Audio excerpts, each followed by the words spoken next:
Bismillahirrahmanirrahim. Assalamualaikum warahmatullahi wabarakatuh. Bismillahirrahmanirrahim.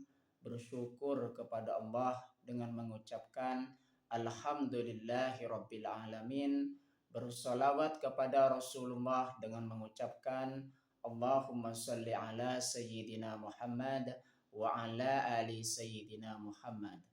Alhamdulillahirabbil alamin. Kita masih dipertemukan kembali oleh Allah Subhanahu wa taala di dalam sosial media, dan itu merupakan alat bagi kita untuk kita bisa menjalin tali silaturahim, membangun ukhuwah Islamiyah yang semakin kuat, yang semakin kokoh ke depannya. Semoga dengan cara ini kita bisa menjalin persatuan yang semakin kokoh. Amin ya rabbal alamin. Para sahabat-sahabat saya yang saya hormati, yang saya juga takzimi, pada kesempatan kali ini saya akan membahas sebagian dari Asmaul Husna yang judulnya ialah Al-Qabid. Ya. Jadi pembahasan kita pada kali ini tentang Al-Qabid. Al-Qabid adalah salah satu Asmaul Husna yang berarti maha menyempitkan atau maha menggenggam. Jadi makna dari Al-Qabid di situ ialah maha menyempitkan atau maha menggenggam. Ini menunjukkan bahwa Allah Subhanahu wa taala memiliki kekuasaan mutlak untuk menahan atau membatasi rezeki. Jadi di situ menunjukkan bahwa Allah Subhanahu wa taala yang hanya mampu menyempitkan atau menggenggam segala sesuatu yang ada pada makhluknya. Salah satu contohnya misalkan Allah Subhanahu wa taala di situ maha menyempitkan rezeki dan juga maha menyempitkan hal-hal yang lain. Dan juga pada situ maha menggenggam segala sesuatu yang ada pada ciptaannya. Makanya Allah Subhanahu wa taala di situ memiliki kekuasaan sepenuhnya terhadap makhluknya. Bukan hanya maha menyempitkan atau maha menggenggam rezeki, melainkan umur juga. Umur dan juga atau hal-hal yang lain yang dikehendakinya. Jadi segala sesuatu yang menjadi milik makhluknya, yang khususnya manusia di situ, semuanya apa di situ yang memilikinya sepenuhnya Allah Subhanahu wa taala. Dan juga apa? Allah Subhanahu wa taala berkuasa atas segala makhluknya untuk menyempitkan atau menggenggam segala sesuatu yang ada di dalam diri makhluknya. Al-Qabid juga berarti Allah Subhanahu wa taala adalah zat yang mengambil nyawa makhluknya pada saat kematian. Jadi kalau misalkan kita membaca lagi tentang ini, mengajarkan kita mengenai sifat Allah yaitu Al-Qabid, bahwasanya Allah Subhanahu wa taala di situ memiliki kekuasaan sepenuhnya atas segala makhluknya. Al-Qabid maha menyempitkan atau maha menggenggam. Makna Al-Qabid dalam konteks Al-Asmaul Husna di situ, maknanya secara detailnya di situ ya, makna Al-Qabid yang secara detail dalam konteks Asmaul Husna, yang pertama mengambil dan menahan.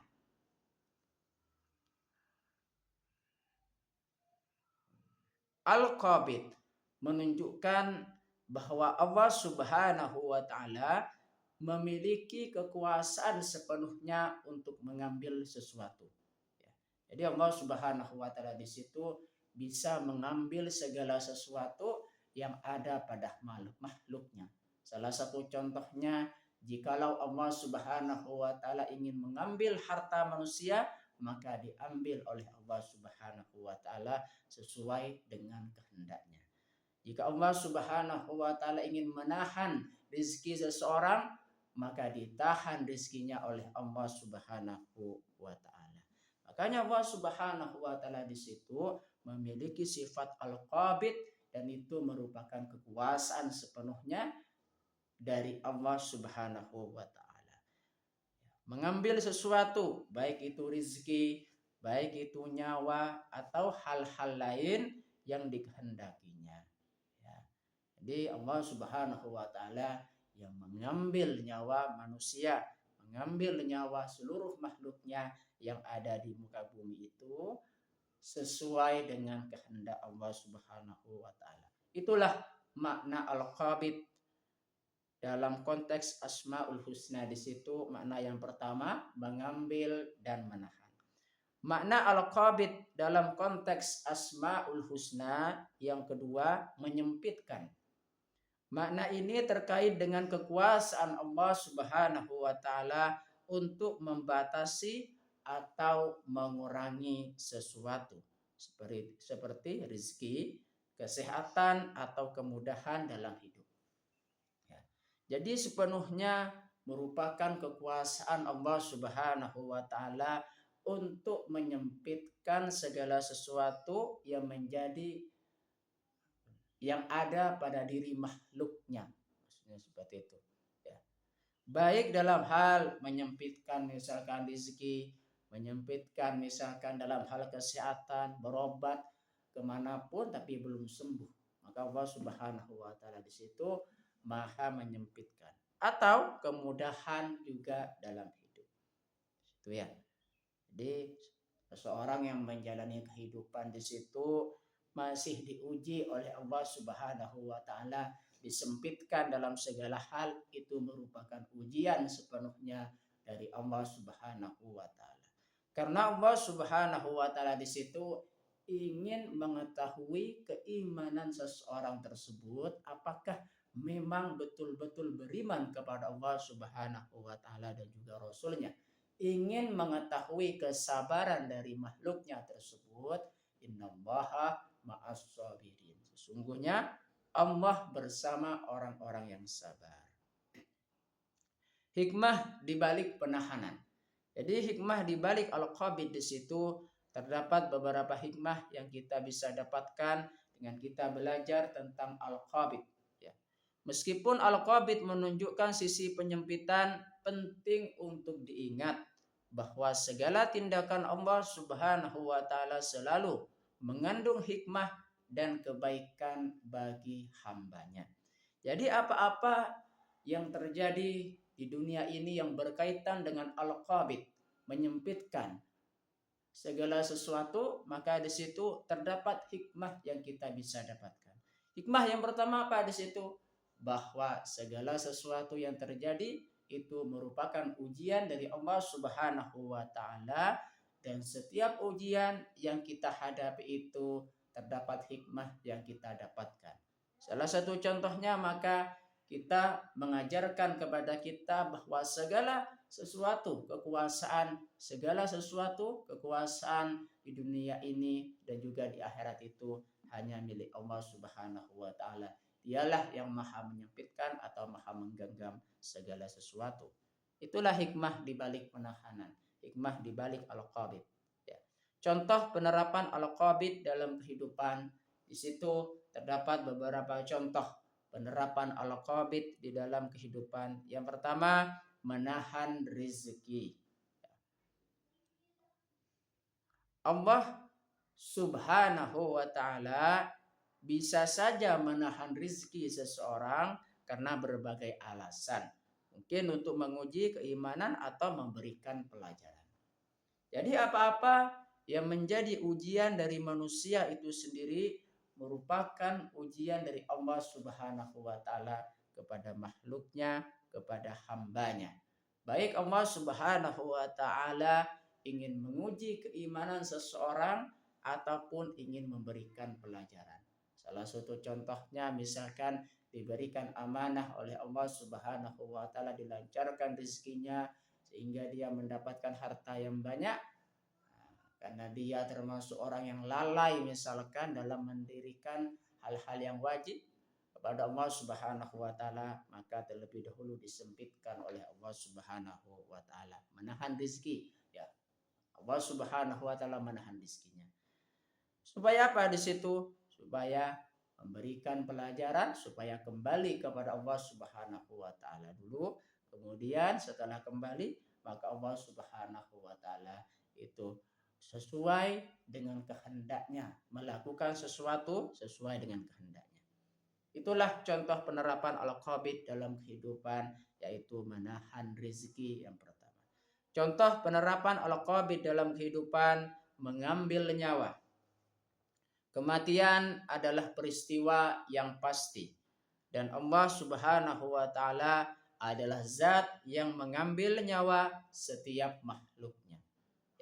Jadi contoh penerapan al-qabid dalam kehidupan yang kedua adalah mengambil nyawa.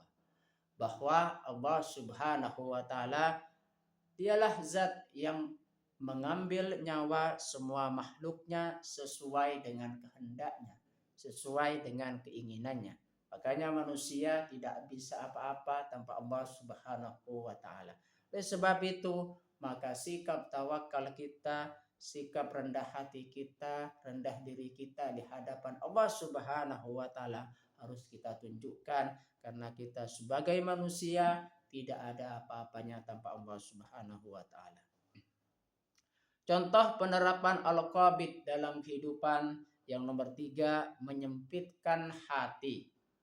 Allah Subhanahu wa taala juga bisa menyempitkan hati seseorang, membuatnya merasa khawatir. Kita tentunya pernah menghadapi hal-hal seperti itu yang berkaitan dengan hati kita. Kadang hati kita itu menjadi sempit. Sempit dalam hal apa di situ? Membuatnya merasa khawatir. Khawatir terhadap sesuatu, khawatir terhadap ini, khawatir terhadap rezeki, khawatir terhadap hal-hal yang lain yang berkaitan dengan materi maupun lain sebagainya. Makanya Allah Subhanahu wa taala di situ menyempitkan hati manusia. Dan juga bukan hanya merasa khawatir, merasa takut atau gelisah karena hikmah tertentu. Jadi segala apa yang terjadi di dunia itu pasti ada hikmahnya. Allah Subhanahu wa taala menyempitkan hati. Jika disempitkan oleh Allah Subhanahu wa taala itu merupakan ujian sepenuhnya dari Allah Subhanahu wa taala. Supaya apa di situ? Supaya manusia mengambil hikmah atau pelajaran dari apa-apa yang terjadi di dunia ini dan kembali kepada Allah Subhanahu wa taala. Jadi yang maha menyempitkan itu hanya Allah Subhanahu wa taala, ya. Dari rasa takut atau gelisah karena hikmah tertentu. Jadi itu makna contoh penerapan al-qabid dalam kehidupan, yaitu menyempitkan hati. Yang selanjutnya, pentingnya memahami al-qabid. Jadi kita memahami al-qabid di situ sangat penting sekali di dalam kehidupan kita setiap saat. Pentingnya memahami al-qabid yang pertama, tidak bergantung pada manusia. Memahami al-qabid membantu kita untuk tidak terlalu tergantung pada manusia dalam mencari rezeki atau pertolongan. Jadi itu kita dalam hal ini belajar tentang memahami al-qabid di situ, bahwasanya mengajarkan kepada kita supaya kita tidak bergantung kepada manusia. Kenapa? Karena segala kekuasaan itu hanya milik Allah Subhanahu wa taala. Pertolongan menjadi rezeki kita hanya bergantung kepada Allah Subhanahu wa taala. Makanya dahulukan dulu berdoa sebelum berusaha. Berdoa, berusaha, kemudian berdoa lagi. Tawakal kepada Allah Subhanahu wa taala. Karena hanya Allah Subhanahu wa taala yang maha kuasa, ya, yang memiliki apa di situ? Kekuasaan di alam semesta itu, dunia ini dan juga di akhirat, ya. Di situ ya. Jadi pentingnya kita memahami al-qabid di situ. Yang pertama apa? Tidak bergantung pada manusia. Yang kedua, bersabar dalam kesusahan. Setiap seseorang yang ditimpa kesusahan, disempitkan oleh Allah Subhanahu wa taala, itu karena berbagai macam alasan yang harus kita dapatkan hikmahnya. Makanya menjadi orang yang sabar itu kita harus kedepankan. Orang yang sabar bisa menjadi orang yang sukses, bersabar dalam kesusahan. Itulah, saat ditimpa kesempitan atau musibah, pemahaman tentang al-qabid dapat membantu kita untuk bersabar dan yakin bahwa ada hikmah di balik itu semua. Ya. Jadi di situ kita dengan memahami al-qabid di situ mengajarkan kepada kita supaya menjadi orang yang sabar di dalam kesusahan. Ya. Al-qabid. Selanjutnya pentingnya memahami al-qabid, bersyukur dalam kemudahan. Kalau misalkan sebelumnya diberikan kesusahan, ditahan segala sesuatu oleh Allah Subhanahu wa taala, kecuali cuma sedikit yang dilapangkan, itu semata-mata karena ujian dari Allah Subhanahu wa taala atau semata-mata Allah Subhanahu wa taala ingin memberikan pelajaran bagi kita. Makanya di situ bersyukur dalam kemudahan. Kalau masih mudah di situ, maka kita senantiasa menjadi pribadi yang bersyukur kepada Allah Subhanahu wa taala. Ya, di situ dengan memahami al-qabid, kita diajak untuk senantiasa mendekatkan diri kepada Allah Subhanahu wa taala, berserah diri atas segala ketetapannya dan mencari hikmah di setiap peristiwa kehidupan. Jadi banyak sekali kita mendapatkan keutamaan kalau misalkan kita belajar tentang al-qabid. Di situ senantiasa mendekatkan diri kepada Allah Subhanahu wa taala, menjadi pribadi yang berserah diri kepada Allah Subhanahu wa taala dan juga mendapatkan hikmah dari apa-apa yang kita jalani kehidupan di dunia ini. Mengenai tentang al-qabid di situ, bahwa Allah Subhanahu wa taala sudah berfirman di dalam Al-Qur'an, surah Al-Mulk ayat 19. A'udzu billahi minasyaitonir rajim. Bismillahirrahmanirrahim. Awalam yaro ila tayri faqahum saffati wa yakbit ma yumsikuhunna illar rahman innahu bikulli syai'in basir. Artinya, apakah mereka tidak memperhatikan burung-burung yang mengembangkan sayapnya di atas mereka dengan mengembangkan dan mengatupkannya? Tidak ada yang menahannya di udara selain yang maha pengasih. Sungguh dia maha melihat segala sesuatu. Nah, ini perihal mengajarkan kepada kita bahwasanya dalam ayat ini mengajarkan kepada kita semuanya bahwasanya Allah Subhanahu wa taala yang menahan burung tersebut di udara dan memberikan pelajaran kepada manusia bahwa yang mengembangkan atau mengatupkan sayap burung tersebut itu hanya Allah Subhanahu wa taala yang berkuasa. Ya. Dan Allah Subhanahu wa taala yang Maha Pengasih, sungguh Dia Maha melihat segala sesuatu. Baik, terima kasih saya sampaikan kepada kalian semua. Semoga bisa bermanfaat buat kita semua dan menjadi perantara semakin dekatnya kepada Allah Subhanahu wa taala dan juga Rasul-Nya. Sebelum saya tutup, mari kita ngirim Fatihah dulu kepada baginda Rasulullah sallallahu alaihi wasallam, ila hadratin Nabiyil Mustafa Muhammadin sallallahu alaihi wasallam wa ala alihi wa ashabihi wa azwajihi wa dzurriyyatihi wa ahli baitihi wa liman dakhala fi baiti ajmain. Kullu syai'in lillahi lahumul Fatihah. A'udzu billahi minasyaitonir rajim. Bismillahirrahmanirrahim. Alhamdulillahi rabbil alamin arrahmanir rahim maliki yaumiddin. Iyyaka na'budu wa iyyaka nasta'in. Ihdinas siratal mustaqim. Suratul ladzina an'amta 'alaihim ghairil maghdubi 'alaihim waladdallin. Fatihah yang selanjutnya, mari kita kirim Fatihah kepada kedua orang tua kita semuanya, guru-guru kita semuanya, kaum muslimin muslimat, mukminin mukminat, dan kita berdoa kepada Allah Subhanahu wa taala supaya diteguhkan Islam dan juga iman kita oleh Allah Subhanahu wa taala dan dikabulkan hajat-hajat kita oleh Allah Subhanahu wa taala serta kita semakin dekat kepada Allah Subhanahu wa taala dan juga Rasulnya. Amin ya rabbal alamin. Al-Fatihah. A'udzubillahi minasyaitonir rajim. Bismillahirrahmanirrahim. Alhamdulillahi rabbil alamin arrahmanir rahim. Maliki yaumiddin iyyaka na'budu wa iyyaka nasta'in ihdinas siratal mustaqim siratal ladzina an'amta 'alaihim ghairil maghdubi 'alaihim waladdallin. Terima kasih saya sampaikan kepada kalian semua yang sudah berpartisipasi. Assalamualaikum warahmatullahi wabarakatuh.